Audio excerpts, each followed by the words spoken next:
नांदेड़ के ईदगाह परिसर में रमजान ईद के मौके पर नमाज के दौरान हुए विस्फोट ने गंभीर सवाल खड़े कर दिए।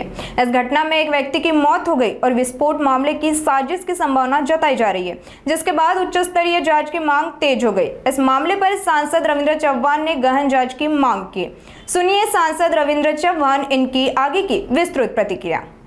नांदेड शहर व जिल्हा काँग्रेस कमिटीच्या वतीने वाजेगावला 21 तारखेला जो ईदगाहजवळ हादसा झालेला आहे, एक इसम मोटरसायकल घेऊन जाताना मोठा स्फोट झाला, तो इसमाचा जळून मृत्यू झाला।